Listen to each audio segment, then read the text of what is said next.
इन अल्हम्दुलिल्लाह वस्सलातु वस्सलामु अला रसूलिल्लाह। नाज़रीन किराम, अस्सलामु अलैकुम वरहमतुल्लाहि वबरकातुहू। आज का मेरा मौजू एक ऐसा मसला है जिस मसले के अंदर लोगों की बहुत बड़ी तादाद फंसी हुई है। उस मसले के बारे उनका कंसेप्ट क्लियर नहीं है। वो शकूक व शुबहात और कई तरह की उलझनों का शिकार हैं। और वो मसला क्या है? मसला तकदीर। अक्सर लोग ये कहते हैं कि हमारी तकदीर में ये चीज़ें लिखी हुई थी, हमने ये बुरे काम करने थे, ये हमने अच्छे काम करने थे, तो हम अपनी तकदीर के मुताबिक कर रहे हैं, तो हमारे ऊपर गिरफ्त क्यों कर हो सकती है? तो अज़ीज़ भाइयों, ऐसा नहीं है। अल्लाह रब्बुल इज़्ज़त ने इंसान को पैदा फरमाया, इंसान को अक्ल सलीम अता फरमाई, इंसान को अक्ल व शऊर अता फरमाया, और एक वक्त मुकर्रर तक यानी मौत तक अल्लाह ताला ने इंसान को इख्तियार भी दे दिया कि वो चाहे तो बुराई कर सकता है, चाहे तो अच्छाई कर सकता है। लेकिन उसको सारे रास्ते दिखा दिए गए, बुराई का रास्ता भी दिखा दिया गया, अच्छाई का रास्ता भी दिखा दिया गया।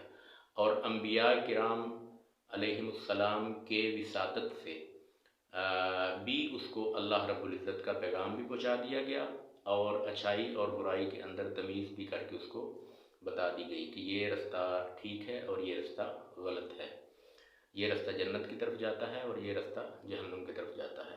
और उसको इख्तियार दे दिया गया कि अब उसने नेकी इख्तियार करनी है या बदी इख्तियार करनी है, अच्छाई के रास्ते पर चलना है या बुराई के रास्ते पर चलना है। तो ये जो इख्तियार है ये भी महदूद है, ये लामहदूद नहीं है। मिसाल के तौर पे एक शख्स को फालिज हो जाता है, तो अब उसके पास ये इख्तियार नहीं है कि वो अपना फालिज ठीक कर रहे। तो ये जो इख्तियार है ये बिल्कुल महदूद है, लामहदूद नहीं है।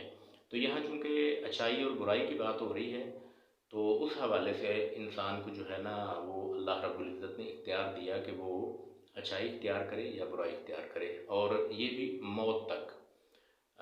जब तक वो ज़िंदा है, जब तक उसकी सारी सलाहियतें काम कर रही हैं, दिलो दिमाग उसके काम कर रहे हैं, उस वक्त तक। अगर खुदा न खास्ता किसी का ज़हन मऊफ़ हो जाता है तो फिर उसके ऊपर से जो है वो कलम उठा लिया जाता है। उसके बाद उसकी बुराइयाँ, गलतियाँ, कमियाँ, कोताहियाँ नहीं लिखी जाती। तो जब तक वो अक्ल व शऊर उसका काम कर रहा है और वो होश व हवास में है, ये उस वक्त तक एक मोहलत है उसके पास, और उसके पास एक इख्तियार है। तो अल्लाह रब्बुल इज़्ज़त ने इंसान को पैदा किया, तो अल्लाह रब्बुल इज़्ज़त का जो इल्म है वो लामहदूद है, बेकिनार है। इंसान तो उसके इल्म का अहाता कर ही नहीं सकता, उसकी इल्म की वुसअत को समझ ही नहीं सकता। तो अल्लाह रब्बुल इज़्ज़त ने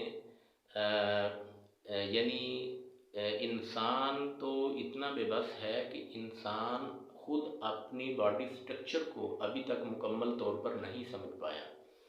अभी बहुत सारी ऐसी चीज़ें हैं कि जिन तक साइंस, मेडिकल साइंस जो है वो नहीं पहुंच सकी। तो अल्लाह रब्बुल इज़्ज़त के पास चूँकि लामहदूद बेकिनार इल्म है, तो अल्लाह ने अपने इल्म की बुनियाद पर, अल्लाह को पता था कि ये बंदा जब दुनिया में जाएगा तो आकिल बालिग हो जाने के बाद ये शख्स ये बुराइयां करेगा और ये अच्छाइयाँ करेगा। तो अल्लाह चूँकि पहले से ही जानते थे अपने इल्म की बुनियाद पर, तो अल्लाह ने एडवांस में इंसान के वो अमाल जो उसने करने थे वो लिख दिए।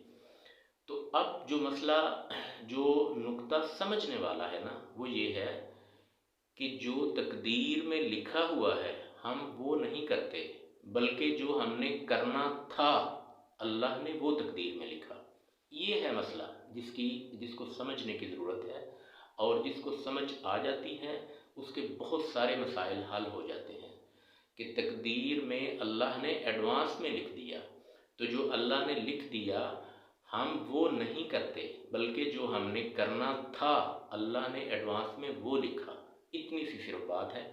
तो इसको आप समझने की कोशिश करें। ये बहुत ही आसान मसला है, और इस तरह के मसाइल में गौर व ख़ौफ़ करके समझ लिया करें, और इससे आगे बढ़ने की कोशिश ना किया करें। कुछ ऐसे सवालात हमारे जहनों में आते हैं कि जिनका कोई फ़ायदा नहीं होता। وہ انسان کی بساط ہی نہیں ہے، وہ انسان کی اوقات ہی نہیں ہے کہ وہ ان مسائل کے اوپر غور و خوض کرے یا ڈسکشن کرے یا اپنی زبان کے اوپر کوئی ان کے متعلق کوئی لفظ لے کر آئے۔ تو ہماری جتنی اوقات ہے، جتنی ہماری بساط ہے، جتنی ہماری حیثیت ہے، ہمیں اسی کے مطابق ہی جو ہے نا وہ بات کرنی چاہیے۔ تو میں انتہائی مختصر بات تو یہ کروں گا کہ ہم جو نوالا اپنے منہ کے اندر چبا لیتے ہیں، ہماری تو اتنی اوقات بھی نہیں ہے کہ اپنی مرضی سے اس کو نگل سکیں، اور وہ اللہ تعالیٰ نے ایک بڑا ہی سینسیٹیو نظام بنایا ہوا ہے جس کے مطابق یہ سارا معاملہ چل رہا ہے۔ تو اللہ رب العزت مجھے اور آپ کو بہترین عمل کی توفیق عطا فرمائے، اور ہمیں ہماری زندگی اور ہماری آخرت، دنیا اور آخرت ہماری جو ہے وہ بخیر کریں، اور ہمارا خاتمہ بہترین ایمان کی حالت پر وہ فرمائیں۔ آمین ثم آمین، وآخر دعوانا ان الحمد للہ۔